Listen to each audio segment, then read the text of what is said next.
Friends, my name is Archita Kala. Welcome to my YouTube channel knowledge is everything.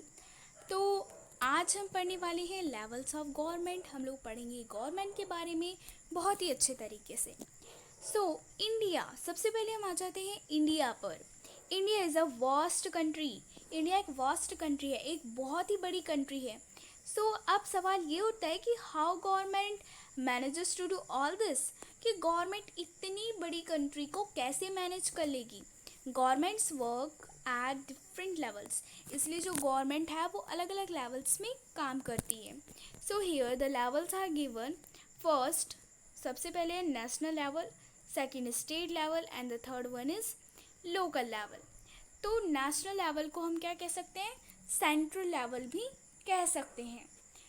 National level मतलब कि जो पूरे entire country को देख रहा है। स्टेट लेवल पूरे स्टेट्स को। तो अभी जो हमारे पास प्रेजेंट स्टेट्स हैं वो हैं 28। लोकल हमारी लोकेलिटी, विलेजेस, टाउन जैसे पंचायत, तो ये सब लोकल लेवल ऑफ गवर्नमेंट को रिफ़र करती हैं। नाउ अब हम आगे पढ़ लेते हैं सारी ही गवर्नमेंट्स के बारे में। The local level means in your village, town or locality.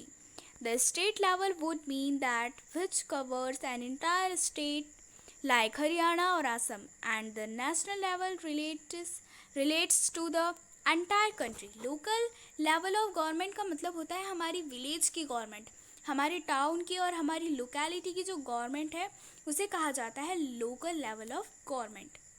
और जो स्टेट लेवल होता है उसका मतलब होता है पूरे स्टेट को जो गवर्नमेंट देखती है उसे कहा जाता है स्टेट लेवल ऑफ गवर्नमेंट। जैसे हरियाणा, आसम, ये सब क्या है, ये सब एक स्टेट है।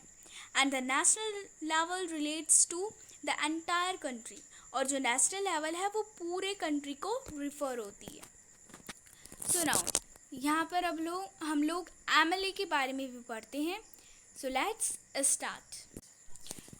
नाउ अब हम पढ़ लेते हैं एमएलए। सबसे पहले आपको पता होना चाहिए name of the MLA of your area. आपको अपने एरिया के एमएलए का नाम पता होना बहुत ही ज़रूरी है। एमएलए, एमएलए होता क्या है? MLA is member of legislative assembly. MLA जो है वो है मेंबर ऑफ लेजिस्लेटिव असेंबली। जैसे जो अभी इलेक्शंस हुए थे वो हुए थे एमएलए के, means member of legislative assembly के। हमारी लोकेलिटी में जितने भी अध्यक्ष थे, विधायक थे, वो किसकी कैटेगरी में आते हैं? वो सब आते हैं एमएलए की कैटेगरी में। तो वो ही क्या हुए थे, वो ही चेंज हुए थे। नाउ अब इसके हमारे पास 3 पॉइंट्स गिवन है, उनको हम पढ़ लेते हैं।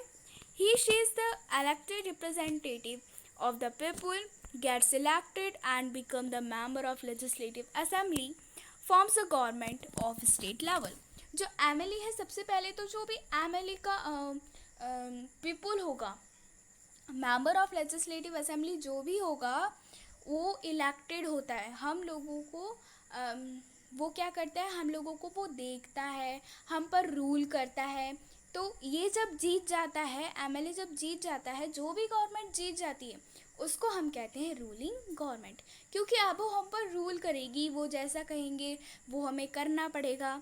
नाउ ये जो एमएलए होता है वो आता है हमारा स्टेट गवर्नमेंट में। अभी भी कंफ्यूजन है, हम लोग फिर से समझ लेते हैं एक बार। एमएलए जो होता है वो मेंबर लेजिस्लेटिव असेंबली होता है। एमएलए में जो भी पीपल होता है, एमएलए जो भी पीपल होता है वो इलेक्टेड होता है। नाउ अब हम देख लेते हैं एमएलए के बारे में ही एक हम मेन पॉइंट देख लेते हैं। मान लीजिए कोई लोकेलिटी है, वहाँ पानी नहीं आ रहा है, पानी की बहुत समस्या हो गई है, तो इसका भी जो भी रिस्पॉन्सिबल होता है वो होता है एमएलए। और उसमें जो अपोजिशन पार्टी होती है, जो अपोजिट पार्टी होती है, ओके, अपोजिट पार्टी, वो अपना पॉइंट आउट रखती है उस एमएलए पर। जैसे बीजेपी अगर कोई रूल पास करती है तो कांग्रेस उसमें ज़रूर कोई ना कोई अपना पॉइंट रखती है कि हाँ ये सही है, नहीं ये गलत है, इसमें ये होगा, ये हो सकता है, इसमें जो लोग हैं उनकी जो आजीविका है उस पर जो है वो फ़र्क पड़ेगा।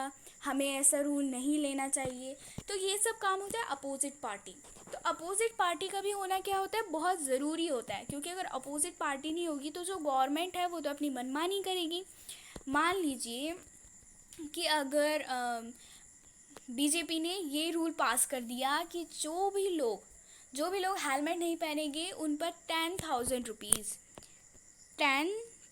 रुपीज़ का फ़ाइन लगेगा। ओके, इतने का उन पर फ़ाइन लगेगा। अब ये फ़ाइन तो क्या है, बहुत ही ज़्यादा है ना, हम लोग नहीं कर सकते पे।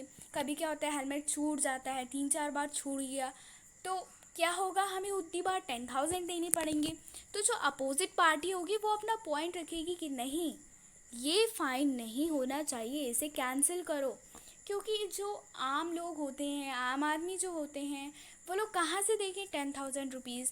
अब जैसे जो प्राइवेट लोग होते हैं, उन्हें तो प्राइवेट कंपनीज़ में जो लोग काम करते हैं उन्हें तो महीने में भी मुश्किल से 10,000 रुपीज़ मिलती हैं। तो अगर वो 10,000 रुपीज़ फ़ाइन में दे देंगे तो फिर वो लोग खाएंगे पिएंगे क्या।